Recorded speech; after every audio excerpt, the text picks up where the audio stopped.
एकदम बुरा हाल है, एकदम बुरा हाल है भाई। आप टारगेट करके मस्जिद को टारगेट कर रहे हो, तो इलीगल कंस्ट्रक्शन खाली मस्जिद का हुआ है। अब मंदिर नहीं है, इलीगल जगह पे बना, रोड के बीचों बीच मंदिर नहीं बने रहते हैं, तो वो बुलडोजर उधर नहीं घुसा। इसका मतलब मैंने पहले कहा ना कि आरएसएस का फिलॉसफी समझो, संविधानवादी तो है ही नहीं। चाहे वहाँ कांग्रेस की सरकार है तो उनके हाथ में डंडा नहीं है क्या? हैं? जाके भीड़ क्राउड जो तय कर लेगी, क्राउड तय करेगी, वो होगा। ये कानून का शासन चलेगा। तो आप इस बड़ी बड़ी जो बात कह रहे हैं तो कम से कम करके दिखाइए ना, वहाँ अब शासन है। डर किस बात कर रहे हैं? एक चुनाव हारोगे जीतोगे कोई फर्क नहीं पड़ता है, लेकिन आइडियोलॉजिकल क्लैरिटी तो रहना चाहिए। बुलडोजर बेसिकली मनुष्य स्मृति का प्रतीक है। वो जाति और धर्म देख के ही खाली पहचानता है वो, ज़्यादातर अमूमन ऐसे कि दलित पे तो चलो एट्रोसिटीज होता है तो कुछ लोग बोल भी देते हैं, लेकिन मुसलमान तो कहीं है ही नहीं, खाली वोट बन के रह गया है, खाली वोट बन के रह गया है। क्योंकि इस तरह से कम्युनलाइज कर दिया गया है पूरे भारत को कि सबको हिंदू वोट चाहिए, सिर्फ मुसलमान नंबर नहीं है, सिर्फ वोट नहीं है। तो पॉलिटिकल क्लास जब तक इसको नहीं एग्रेसिवली उठाएगा तब तक इनका बुलडोजर वाला चलते रहेगा। क्यों नेता सब जाके सड़क पर क्यों नहीं घेर देता है? और दलित पिछड़े जो पहले होते थे, कुछ सोशल रिफॉर्मर्स आ गए, कुछ ऐसे लीडर हुए जो खुल के बात करते थे। अब तो दलित का भी फिक्टिशियस हिंदुआइजेशन हो रहा है, वो समय के हिसाब से वो हिंदू भी बन जाता है। नहीं तो बोलता है कि हिंदू तुम कहाँ से हो, तुम तो दलित है, तू पिछड़ा है। जब वोट लेने के समय में, सांप्रदायिक दंगा कराने के समय में दलित हिंदू हो जाता है। अब बाकी दिनों में मंदिर में घुसने नहीं देता है, खूब कुटाई करता है। उस समय हमारे लोग में भी दिक्कत है ना, वो उसके जात का एक नेता मंत्री बन जाता है तो उसी में खुश रहता है। उसके बच्चों के लिए स्कूल कॉलेज है कि नहीं, कम्युनल वायलेंस भड़केंगे अगर इस तरह के होंगे तो सबसे ज़्यादा नुकसान उसी का होना है। घर उसी का टूट रहा है, मूंछ रखने पे पिटाई वही लग रहा है, रेप उसी के घर में हो रहा है, मंदिर जाने पे लठ उसी पे चल रहा है, घोड़ी पे बैठने पे कान उसी का कट रहा है। तो कैसे हिंदू हमको ये बताओ ना। कहाँ इंदिरा गांधी के ज़माने में 50 से ज़्यादा मुस्लिम एमपी हुआ करते थे, आज कितना 20-22 होंगे टोटल मिला के पार्लियामेंट के अंदर। ये मुस्लिम की परेशानी आप समझिए, बेचारा परेशान है, उसको कोई भी इजी टारगेट कर सकता है। बाबा साहब 1920 से लड़ाई लड़ रहे थे, जाके 56 में बोले हम हिंदू नहीं है, 35 में बोले थे कि हिंदू नहीं है, हिंदू में पैदा हुआ हूँ जरूर लेकिन मैं हिंदू मरूंगा नहीं, जाके 56 में बौद्ध धर्म अपना लिए। सर, लोकतंत्र में जो बुलडोज़र हावी हो रहा है और ये किसी एक स्टेट में नहीं है, धीरे धीरे बाकी स्टेटों में भी ये जा रहा है, किस तरह से देखते हैं? और इसका जो मेन निशाना है वो मुस्लिम, दलित, पिछड़े, जो गरीब हैं उनके घरों पर ज़्यादा हो रहा है, कैसे देखते हैं? तो ये तो होना ही था, इसमें मुझे कोई आश्चर्य नहीं लग रहा है, क्योंकि जो आरएसएस के फिलॉसफी को नहीं जानता होगा उसको आश्चर्य लगेगा। आरएसएस के दर्शन को हम जानते हैं क्या है, वो सत्ता में है और इसलिए बुलडोजर वो प्रतीक है। बुलडोजर बेसिकली मनुष्य स्मृति का प्रतीक है। वो जाति और धर्म देख के ही खाली पहचानता है वो, ज़्यादातर अमूमन ऐसे। मनुष्य स्मृति का राज में क्या है भाई, उसे आधा तो हो गया, लेकिन पैथेटिक कंडीशन ये है कि देश में और भी संवैधानिक संस्थाएं हैं, उसका रिस्पॉन्स देखने लायक, ओपोजिशन का देखने लायक है। कि दलित पे तो चलो एट्रोसिटीज होता है तो कुछ लोग बोल भी देते हैं, लेकिन मुसलमान तो कहीं है ही नहीं, खाली वोट बन के रह गया है, खाली वोट बन के रह गया है। क्योंकि इस तरह से कम्युनलाइज कर दिया गया है पूरे भारत को कि सबको हिंदू वोट चाहिए। आजकल उस तरह के स्टेट्समैन नहीं है जो अत्याचार पे, दमन पे, शोषण पे लोग खुल के बोलते थे। सेकुलर कहने में भी लोग डरते हैं। तो ये तो वैचारिक युद्ध है और ये युद्ध आज से थोड़ी है, हज़ारों साल से है। अम्बेडकर ने कहा था, जब गांधी से मुलाकात हुई थी तो उन्होंने कहा था कि आई हैव नो होमलैंड, और ये भी कहा था कि कोई स्वाभिमानी दलित इस देश पे गर्व नहीं कर सकता है। मैं नहीं कह रहा हूँ ना, भारत सरकार ने किताब छापी उसी में लिखा, वहीं से कह रहा हूँ।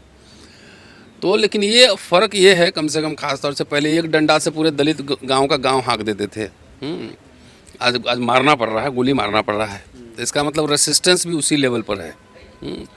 और इन मुद्दों पर देखिए, सिविल सोसाइटी चाहे हम जैसे एक्टिविस्ट लोग हैं, बाकी से तो हम लोग बोलते ही हैं, लेकिन जब तक पॉलिटिकल क्लास इस पर सिर्फ मुसलमान नंबर नहीं है, सिर्फ वोट नहीं है, तो पॉलिटिकल क्लास जब तक इसको नहीं एग्रेसिवली उठाएगा तब तक इनका बुलडोजर वाला चलते रहेगा। क्यों नेता सब जाके सड़क पर क्यों नहीं घेर देता है? निकलना चाहिए था ना। क्या वजह है सर? अब मैं कैसे कह सकता हूँ, एक तो आरएसएस बीजेपी, आरएसएस 100 साल में और बीजेपी तो अभी 80 में आया ही है। तो इसने देश को इस तरह से कम्युनलाइज कर दिया है। और दलित पिछड़े जो पहले होते थे, कुछ सोशल रिफॉर्मर्स आ गए, कुछ ऐसे लीडर हुए जो खुल के बात करते थे। अब तो दलित का भी फिक्टिशियस हिंदुआइजेशन हो रहा है, वो समय के हिसाब से वो हिंदू भी बन जाता है। तो वहाँ पे कम्युनल वायलेंस होते हैं, चाहे टूट फूट होता है, तो उसमें थोड़ी कोई अपर कास्ट, आप बड़े लोग थोड़े जाते हैं। तो जो कमी हमारे अंदर है कि हमारे अंदर जो सोशल रिफॉर्मर्स होने चाहिए थे, लीडर को स्टेट्समैन होना चाहिए था, वो नहीं है। नहीं तो बोलता है कि हिंदू तुम कहाँ से हो, तुम तो दलित है, तुम पिछड़ा है। जब वोट लेने के समय में, सांप्रदायिक दंगा कराने के समय में दलित हिंदू हो जाता है। अब बाकी दिनों में मंदिर में घुसने नहीं देता है, खूब कुटाई करता है उस समय। पर जैसा अभी आपने कहा कि ठीक है आरएसएस या बीजेपी का एजेंडा होगा कम्युनलाइज करना, लेकिन बाकी जो पार्टियां हैं जो ये कह रही हैं कि इन लोगों से लोकतंत्र को खतरा है, तो लोकतंत्र को बचाने वाली पार्टी मुसलमान के साथ खड़ा होना क्यों नहीं चाहती? एक्चुअली मैंने पहले इसका जवाब दे दिया है कि लगता है कि भाई हिंदू वोट मेरा खिसक जाएगा, है ना। हिंदू वोट, सबको हिंदू वोट समझ में आता है, और हम लोग कह रहे हैं कि भाई दलित दलित है। तो इसके लिए तो आपको रिस्क लेना पड़ेगा ना, पॉलिटिकल पार्टीज को रिस्क लेना पड़ेगा। कहाँ इंदिरा गांधी के ज़माने में 50 से ज़्यादा मुस्लिम एमपी हुआ करते थे, आज कितना है, 20-22 होंगे टोटल मिला के पार्लियामेंट के अंदर। तो ये हाल हो गया है कि इतना इस लेवल पे कम्युनलाइजेशन कर दिया गया है, और इसको खाली इलेक्शन में नहीं, इसको एवरीडे हमें कंटेस्ट करना होगा, एवरीडे लड़ना पड़ेगा। जो व्हाट्सएप यूनिवर्सिटी है उससे एवरीडे लड़ना पड़ेगा। तो हमारे जैसे लोग तो समझिए कि भाई अपने हिसाब से जितना औकात है उतना लोग बोल ही रहा, अभी भी बोल ही रहे हैं। लेकिन बड़े बड़े लोगों को बोलना चाहिए, खाली मुस्लिम वोट नहीं है। जैसे सर आपने कहा कि दलित तो बोल रहे हैं, कुछ दलित तो बोल रहे हैं, जैसे आप भी बोल ही रहे हैं, लेकिन जो ओबीसी है या मुस्लिम है उनके नेता क्यों खामोश हैं, बिल्कुल नहीं बोलते? ये मुस्लिम की परेशानी आप समझिए, वो बेचारा परेशान है, उसको कोई भी इजी टारगेट कर सकता है, समझ गए। और पिछड़ा में अभी तो देखिए कुछ लोग तो बोल ही रहे हैं, लेकिन आरएसएस बहुत तरीके से काम करता है ना, जाकर पूरा एकदम सबको कान में मंत्र फूंकते रहता है। आप देखिए मध्य प्रदेश में तो यादव मुख्यमंत्री, वहाँ देखिए क्या हो रहा है। अभी भाषण सुना ना कि नर्मदा के साथ रहने वाले जो है, भाषा सिंह जी कह रही थी 20 जिले जो है शाकाहार जिले होंगे।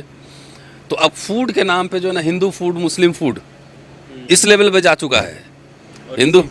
हिंदू फूड मुस्लिम फूड, लेकिन जाके करीम में, अल जवाहिर में जाके देखिएगा तो हिंदू लोग बहुत खाते रहता है वहाँ पे, है ना। तो ये फूड की भी राजनीति हो रही है ना, समझ रहे हैं। और इसमें आरएसएस तो जानता है कि संख्या उनके पास नहीं, संख्या तो पिछड़ों और दलितों का है, तो उसी को हिंदुआइज करो ना, उसी को नेता बनाओ, बाकी एजेंडा हमारा चलाता रहेगा। वो एजेंडा चलाता रहेगा ना, तो दलित हो पिछड़ा हो, अगर आरएसएस बीजेपी में तो एजेंडा तो चलाएगा आरएसएस बीजेपी का ही ना। सोशल जस्टिस में कहाँ बोल रहा है? अभी हम लोगों ने स्टोरी की, अभी कुछ साइंटिस्ट लोग हमारे साथ आए हैं, 368 साइंटिस्ट का भी इंटरव्यू चल रहा है, और शिवराज सिंह चौहान ओबीसी हैं, उन्हीं का मंत्रालय में, और एक भी सीट उसमें रिजर्वेशन में नहीं गया है, एक भी। आप लोगों को नहीं पता है शायद। प्रिंसिपल साइंटिस्ट है और एक क्या है, मेन साइंटिस्ट ना, सीनियर साइंटिस्ट। 368 अभी दिल्ली में यहीं पे। प्रधानमंत्री कौन? ओबीसी। कृषि मंत्री कौन? ओबीसी। अपॉइंटमेंट किसका हो रहा है? करा कौन रहा सर? हैं? अरे ये सब तो भाई आरएसएस मैन है ना पूरा। एक को राजा बनाने में उसको दिक्कत नहीं है, क्या चाहिए, राजा बनना है चलो बनो, लेकिन तुमको करना क्या है, वर्णाश्रम धर्म मानना है।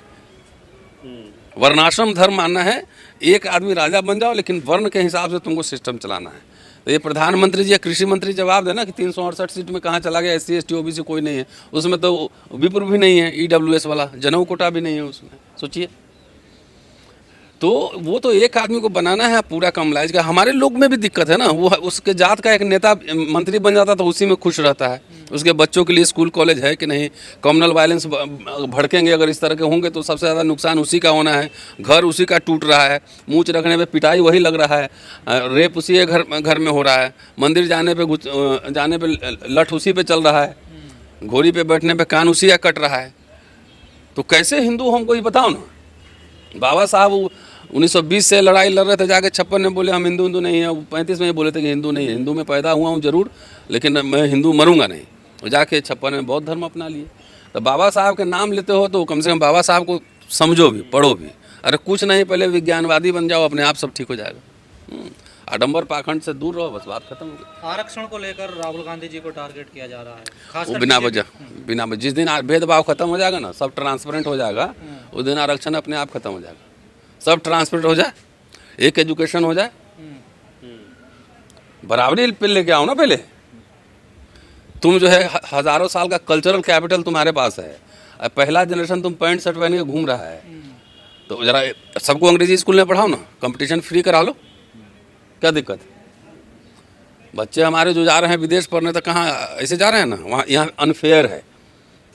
अभी जितने अपॉइंटमेंट सब हो रहे हैं सबका खाली सर्टिफिकेट सब चेक करवा लो, अपने आप पता लग जाएगा। EWS का खाली चेक करवा लो ना सही से। लेकिन सर ये कहा गया कि अब सरकार कमज़ोर होगी, अब ऐसी चीज़ें नहीं होंगी जो बिल्डोजर वाली हैं, या तमाम जो भीड़ आ रही है कि मुल्ले काजी अब नहीं चाहिएंगे, तो ये तो और ज़्यादा बढ़ता जा रहा है ना सर। देखिए हिमाचल में तो बुरा हाल हो रहा है सर, एकदम हर बुरा हाल शहर में हो रहा है, है। एकदम बुरा हाल है भाई। आप टारगेट करके मस्जिद को टारगेट कर रहे हो, तो इलीगल कंस्ट्रक्शन खाली मस्जिद का हुआ है। अब मंदिर नहीं है, इलीगल जगह पे बना, रोड के बीचों बीच मंदिर नहीं बने रहते हैं, तो बुलडोजर उधर नहीं घुसा। इसका मतलब मैंने पहले कहा ना कि RSS का फिलॉसफी समझो, संविधानवादी तो है ही नहीं। उसका टारगेट कौन है? ईसाई है, मुसलमान है, हैं? तो भीड़ के सामने सरकार भी कमज़ोर होगी क्या सर? नहीं, सरकार तो लीडर को चाहिए ना कि आपका पॉलिटिकल विल पावर चाहिए कि हम कंटेस्ट करेंगे। चाहे वहाँ कांग्रेस की सरकार है तो उनके हाथ में डंडा नहीं है क्या? हैं? जाके भीड़ क्राउड जो तय कर लेगी, क्राउड तय करेगी, वो होगा। ये कानून का शासन चलेगा। तो आप इस बड़ी बड़ी जो बात कह रहे हैं तो कम से कम करके दिखाइए ना, वहाँ अब शासन है। हैं? डर किस बात कर रहे हैं? एक चुनाव हारोगे जीतोगे कोई फर्क नहीं पड़ता है, लेकिन आइडियोलॉजिकल क्लैरिटी तो रहना चाहिए भाई। जब बिहार में दलित जो कांड हुआ था, इंदिरा गांधी गई थी कि नहीं हाथी पे बैठ के? हैं? तो अब आपको जाने वो कहाँ से किसी से डरी थी कि अपर कास्ट हमको वोट नहीं देगा? डरी थी वो।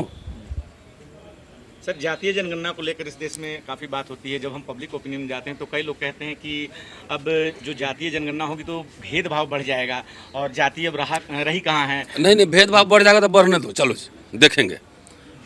भेदभाव बढ़ जाएगा ना, बढ़ने दो, देखेंगे। कराओ पहले, कहाँ भेदभाव कम हुआ है? आप कौन जात के हैं ना, इंटरव्यू देने जाइएगा तो आपको ऐसे पता कर लगा कि कौन जात के हैं। हम जानते नहीं, हम दिल्ली इंडिया के टॉप यूनिवर्सिटी में पढ़ाते हैं, कैसे काम करता है सिस्टम हम नहीं जानते हैं। वो पब्लिक ओपिनियन कहते हैं कि नेशन फर्स्ट है। अब तो नेशन किस चीज़ से बना है? कागज का मैप है कि नेशन लोगों से बनता है ना, ये सिर्फ बाउंड्री थोड़ी है। लोग से नेशन बनता है। लोग को यहाँ मार रहे हो, काट रहे हो, करो नेशन फर्स्ट। अरे नेशन का चादर ओढ़ के तो चोर सब भाग गया 10-10 हज़ार करोड़ रुपए लेके। कहते हैं, हम उससे पूछते हैं तो वो कहते हैं। अब क्या कीजिएगा आप? यही पूरा कल्चरल माहौल बनाया गया है। हमारे नेता भी जाकर उसी बहुत सारे चिराग पासवान से क्या उम्मीद कर रहे हैं, या इस मांझी से क्या उम्मीद कर रहे हैं? नेशन फर्स्ट है तो बोलो ना कि घर छोड़ के रोड पे आ जाओ, नेशन के लिए काम करो। नौकरी मत मांगो, शिक्षा मत मांगो, नेशन फर्स्ट हो जाएगा। सर, गौरक्षा के नाम पे पहले मुसलमानों को, फिर दलितों को, अब जो है ब्राह्मणों की भी हत्या होने लगी है। अभी एक आर्यन मिश्रा की हत्या हुई, और उसके बाद जिसने ये किया। देखिए, मैं बार बार बहुत दिनों से कह रहा हूँ एक बात कि हाथ में मशाल लेकर कोयले के खदान में रोशनी नहीं करते हैं। मेरी बात समझ गए? और जब शहर पे कहीं से बम गिरता है ना, तो वही घर नहीं देखता है किसका घर है, कौन मंदिर है, कौन मस्जिद है। जब समाज में इस तरह का आग फैलाओगे तो उसकी लपटें तुम्हारे पास तक भी जाएगी। समझ गए मेरी बात? तो ऐसे ही नहीं है कि आप सेफ हैं। वो लपटें, एग्जाम्पल तो आप ही ने दे दिया ना, मुझे देने की ज़रूरत थोड़ी है। ये बात तो रिपीटेडली कह रहे हैं ना कि शहर पे बम गिरता है तो भाई वो मंदिर मस्जिद नहीं देखता है, उड़ गया। तो आपने जो ये माहौल बनाया है, ये माहौल में कौन कब कहाँ विक्टिम हुआ कौन जानता है?